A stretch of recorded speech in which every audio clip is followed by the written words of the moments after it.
Come on. Good girl.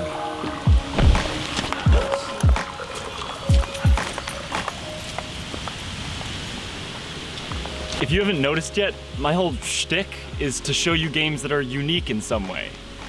And I think Hive Pocket is exactly that.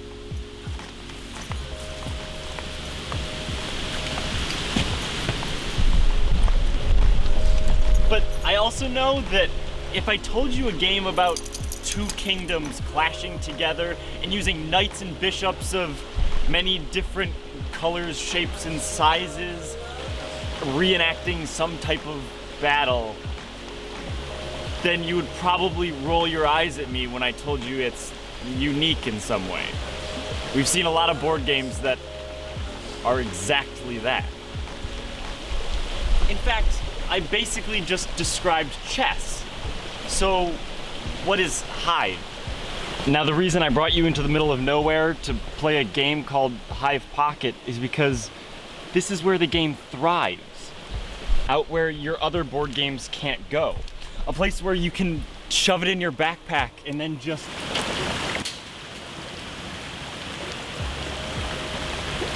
And while I've seen 1,000 different articles on Reddit about how you can make your board games last when you go on a camping trip, this is how you do it. You create a game that doesn't need $1,000 worth of card sleeves or protective cases.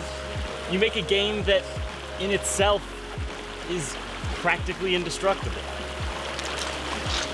Hive Pocket is a game that I tentatively call chess-like. The only reason it is chess-like is because you're moving a piece and then your opponent is, and it's highly strategic in how you do this. But you know, where Hive actually differs in this sense is that you start with nothing on the board. No, in Hive you start by placing down a piece and then your opponent places theirs. This is the start to the Hive. Now, there can only ever be one Hive, so every piece from now on has to connect to these, and at any point they cannot separate.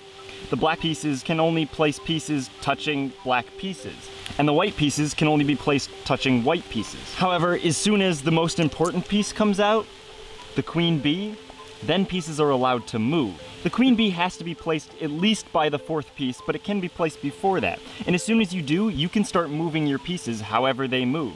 In this scenario, the black pieces cannot move yet because there's no queen out, but the white pieces can. So the grasshopper could use his move of jumping in a straight line over here.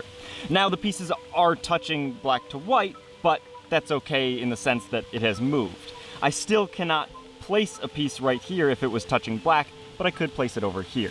Now the goal here is to surround your opponent's queen bee by any means necessary, whether it's their own pieces that are partly surrounding it, or yours as well.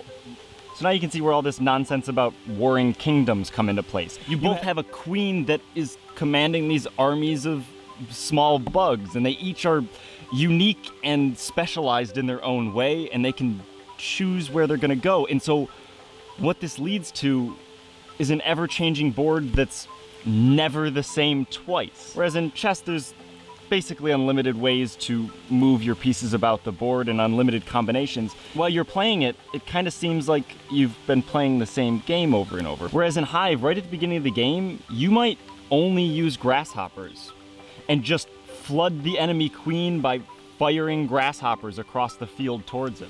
And while you're firing grasshoppers across the field towards your enemy, the queen bee might just be employing all of the ants she possibly can to send them your way. It's this weird thing that after you finish a game, you start to realize, maybe I should start using spiders more. Or maybe ants aren't the best in the beginning of the game. Maybe I should save them for later. It's this thing that the game gets better the more you play it. And while it gets better as you play it, it's also incredibly simple to learn. And if you're gonna bring a board game everywhere, it has to be one thing other than durable. It has to be easy to learn. And so here's Hive in the simplest terms. Your Hive is going to be one solid entity, and each piece is gonna have a different movement. The queen bee can move by moving one space, right along the hex of any piece. The grasshopper can jump across any number of pieces in a straight line, but whenever there's a gap, it has to go back down. As in right there, or right over here. The spider can move 3 places, 1, 2, 3, and that's about it. The pill bug can go one space just like the bee, but it can go on top of the hive. It can move across the hive like this or back down. The ant is powerful because it can go as many spaces as it wants to around the hive. It can just never go in where it can't slide into. So as in right here. But it can keep on moving around the hive to anywhere it wants. The ladybug and the mosquito were expansions for the original game, but they come standard in Hive Pocket. The ladybug can jump on top of the hive, move twice, and then down once, and it has to always move twice. And the mosquito can copy any move of a piece it's touching at the start of its turn. Here it's the spider, it could move 3. If it was here, it could move 3 like the spider, or it could jump like the grasshopper. And last but not least is the pill bug. This one was an expansion for Hive Pocket, and it's one of the most powerful pieces and weird to use. You could place it, and you can pick up pieces on top of you and place them down again after your first turn. It's one of the only pieces that can save a bee from getting stuck. And so here's where you start to figure things out, where you start to realize that this game has a lot more strategy than just moving bugs around. And you start to realize because the hive can only ever be one thing, you can lock pieces in place. If you take your ant and put it outside of this ant, if this ant moves, the hive is in 2 pieces. And so it can't move, it has to stay there until at least something else is touching it so that the hive is now still connected. Things like if you place the pill bug on top of the opponent's bee, technically that bee is now a white piece because the top piece is white. And if you can only ever place pieces next to a white piece, you can start to place pieces next to their bee. And as I said before, if your bee gets stuck right here, it can't slide out. And so technically it just has to wait until something gets placed there and lose the game. But with the pill bug, he can pick up pieces, whether it be his own or someone else's. He can pick them up, place them on himself, and put them somewhere else, saving the queen bee from certain death. Hive Pocket is incredible because it's versatile. It's a game that you can play over and over, and the more you play it, the more you want to play again, because you've learned something in the last game that will now apply to the new game. It's not just starting over with random elements that you hope go in your favor. It's something that you can strategically think through. You can try new formations, new strategies, and new ways to play the game. And on top of all of that, I love this game because I've always had it when I wanted to play a game. I literally have shoved it in this backpack and kept it there.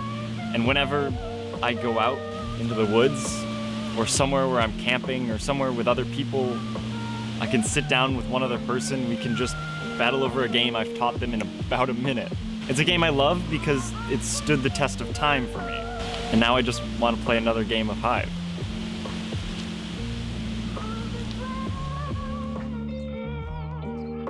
Thank you so much for watching.